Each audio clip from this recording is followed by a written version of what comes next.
Hello everybody, welcome in to Lower League America from Compass Football, the show that takes a look at all of the lower division soccer happening all across the United States of America. I am Jason Davis, and I am not joined by Nipun Chopra from SockTakes.com this week. Nipun is off, so it's just me for now. We do have a special guest coming up later in the show. I'll tell you about that in a second. First, since Nipun's not here, I get to do the shout out. I will rep Nipun's club, Slaughterhouse 19, member of the Brickyard Battalion in Indianapolis, supporting Indy 11 of the USL. So there's your shout out. We remember Nipun as he is not here. Before we get to our guest, Mike Watts, USL broadcaster, who's going to give us an overview, a look at the playoffs so far in the USL in 2018. We got a couple of news items to hit across lower division soccer in the United States. We got a new logo, we got a new brand, we got a new name for a club in Oakland, California.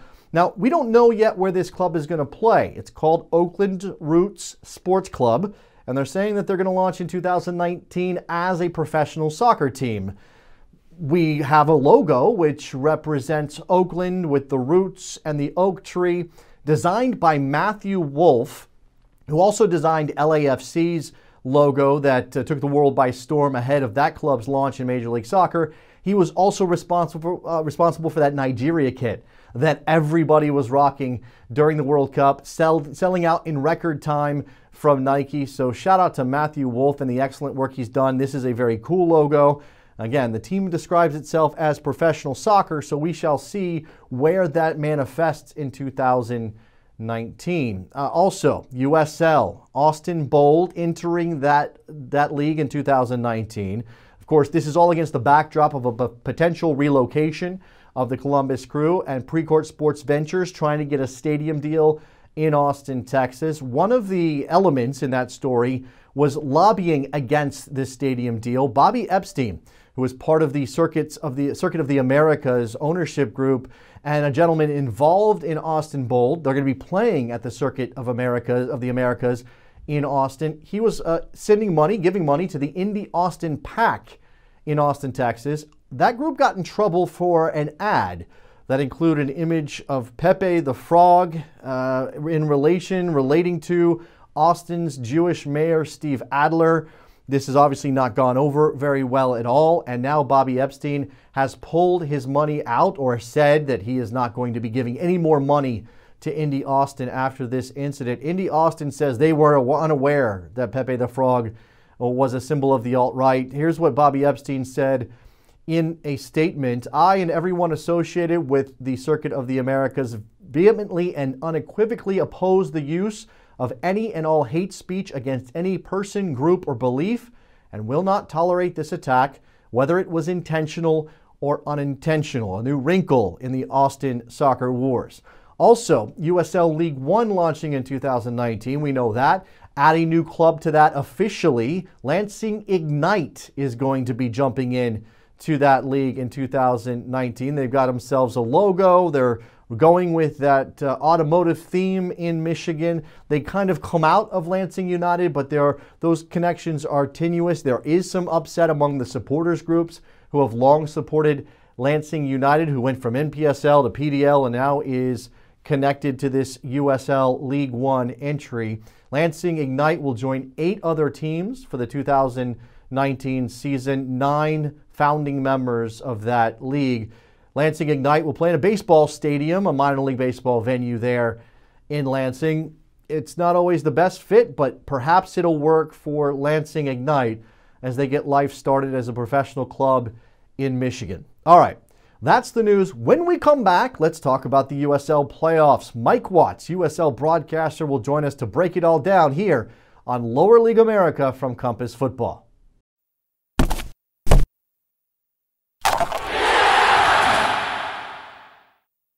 Back on Lower League America, we're with our look at the USL playoffs this week. Joining me now from on the road, somewhere in America covering soccer, is Mike Watts, USL broadcaster. Mike, how are you? Thanks for making the time.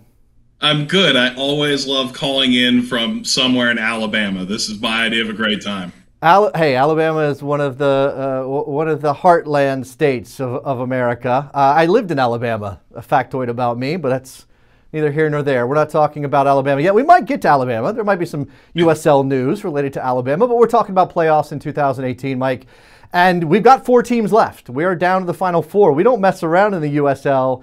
It goes pretty quick. Out in the Western Conference, Orange County, the top seed, number 3 seed Phoenix Rising. And I'm not sure that this is a surprise in the end. No, I think as the season went along, it became obvious that this could happen. I think at the start of the year, most people would say Orange County was a bit of a surprise. I think when you saw the midfield that they were putting together, I think everyone had a lot of expectations for Aiden Quinn. Christian Duke spent the last 2 USL Cups for a reason with Swope Park.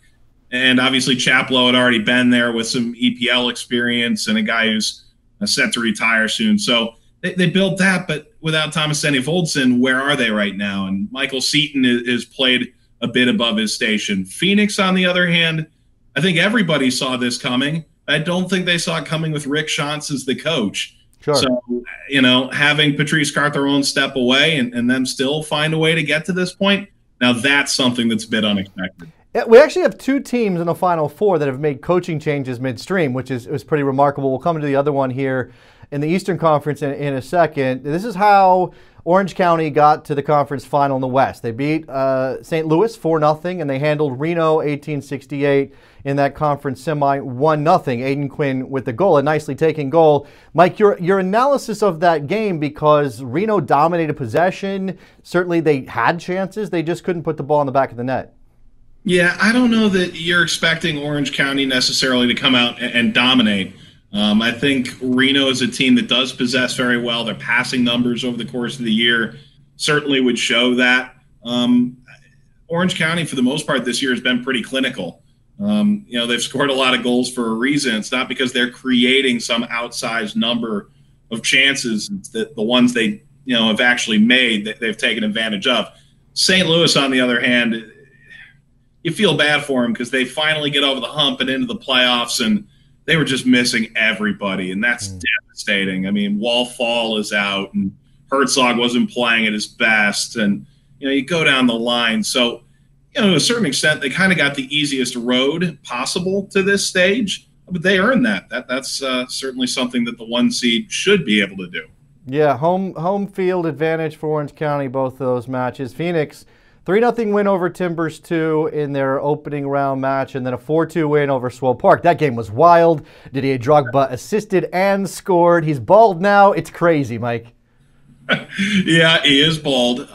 But, it's funny because he went 90 minutes here. He went 90 minutes a couple times since he's come back. So he left for the World Cup, which obviously not with the Ivory Coast. Part of it was, I think, a rest thing. I think he was injured right when he left initially. And so you think back to last year, and he had a similar kind of layoff where they sort of gradually got him ready, and he came right in and was playing 90 minutes. Obviously, he has the ability to change a game in a single instant, whether it be a set piece or that kind of moment of individual brilliance. But Phoenix is a team that plays so fast, Jason, that I wasn't sure that it was actually going to be a great addition for the team style of play. And that's where I was kind of interested to see how things would play out. Obviously, they've kind of got their offense going again, and it seems like they're switched on and they're not taking anything lightly anymore. And so, here they are. Drogba's bald, 40, and in the conference final. Yeah, and Jason Johnson scored. He's been pretty good for them this season. One of their scoring threats. So Phoenix, with that project, they're obviously trying to push for MLS expansion, but getting vibrant crowds out there in the desert, and now they're in the conference final with a chance to go to USL Cup. In the Eastern Conference, we've got Louisville City against New York Red Bulls 2. Red Bulls 2, surprising some people. I mean, I think that the way that FC Cincinnati has been playing, what I've heard, Mike, is that maybe this wasn't as big of a shock as people might have thought. Yeah, and you know what? Devin said it on your show on radio that maybe this team wasn't in the best form. And what he and later I were trying to say isn't that they're not 25 unbeaten, but that maybe their best performances weren't coming at this time of the year. They made some changes to the roster. Alashe and Adi come into the mix, and how do you sort of make all that work? And I have a lot of respect for what Alan Koch has been able to do this year, but it just didn't feel like their best was coming at that point. Obviously, Nashville took them to the wire, and Red Bull played them really tough at Nippert earlier this year. They don't scare easy. They've got a pretty distinctive style of play that sort of translates to the road in past years really well, even if the record this year didn't show. I think, a lot of us were sort of looking maybe New York could spring an upset, and obviously that one great goal, and then they were able to get it done down the stretch. Head coach, FC Cincinnati, Alan Koch. I saw some quotes, Mike. I don't know if you heard something else. The quote I saw, first 45 minutes, I thought they did a very good job of managing the game, manipulating the game, talking about Red Bulls too, getting under our skin, coercing situations in not-so-professional performance, which set them up for success in the first 45 minutes. He talked about the second half being better for FC Cincinnati. Is there an implication from Alan that shenanigans were a part of this result? Tough to say. I mean, there was a lot that sort of all flowed into this. I mean, the weather wasn't exactly very inviting for this game, and I don't know that shenanigans is the word, but, anytime you're the one seed, you've got that target on your back, and a team gets an early goal, you're kind of better off letting it be chippy. You're better off trying to be distinctive in your style and really try and impress the point and get someone sort of off their hinges a little bit. And if that was the strategy they came in with, all the credit to them, because they're moving on and, Cincinnati's out. It seems like John Wolinak's a little bit of a playoff whisperer. He kind of knows how to do this with his team. I mean, they roll over that roster at Red Bull too because of the nature of the program, and yet here they are in another conference final with another chance to go to a USL Cup final. Yeah, everybody, talks about homegrown minutes, right? And I think what people are missing is that some of the teams that do this best are the teams in USL that perform the best with this model. So Swope Park Rangers has done a really good job of getting minutes for guys, whether they're going to be part of the future or not. You're going to figure out if they fit your system and the way you want to play, and then you surround them with players that you expect to come in and help them win and give them structure and professionalism, both on the road and at home. I think Real Monarchs does a really good job of that. You can see guys like Glad and Acosta goes down for a while, and so RSL sort of benefits from that. Look at the guys that have come out: Tyler Adams, Aaron Long. Some guys that have proven themselves at the second division, but maybe not the MLS level yet. Brandon Allen, I don't know if he's going to get a shot. Guys like Derek Etienne, and he scored in the 2016 final against Swope Park. So. Yeah, I would just go as far as to say, playoff whisperer maybe, but he sort of gradually builds a team, and then he's building great professional players in that program, and that's exactly what Red Bull as a larger organization were looking for. That was what Ollie Curtis wanted, and Jesse Marsh, and they found a way to strike gold there multiple times, and that's pretty telling. Yeah, they'll go on the road in the conference final against the defending champions, Louisville City. 2-0 win over Bethlehem Steel. This is the other team that made a coaching change. John Hackworth taking over for James O'Connor. And I don't know, is not missing a beat the way of saying it? Is it the talent level at Louisville? What has Hackworth brought that keeps them here in the elite of the Eastern Conference? Yeah, so let's give credit, people in Louisville. I loved it because I could barely pronounce it, but the triumvirate of 3 player coaches that they used, with Luke Spencer being injured, he was kind of the voice. And then George Davis and Paolo Piccolo sort of, joined him in the other pieces of the coaching job. So they sort of kept it afloat and kept the formation the same. And John Hackworth shows up and he's telling everybody, hey, we're going to keep doing what we're doing. This has worked. I don't need to come and blow this thing up. And then he sort of realized, and he later said, I feel like a huge hypocrite for saying that. These guys want to be pushed a little bit harder. And if that means trying another formation, which they did, bringing in guys like James Sands or Carranza or Lewis that sort of raised the level of play, or at least sort of gave a breather to guys that actually needed it, and maybe some different players in different spaces. Niall McCabe hasn't played, as sort of the upper piece of sort of midfield triangle. So they tried that out, and they tried him sitting back a little further, and where does Speedy fit into it? And so I'm kind of getting into the Louisville City minutia of it.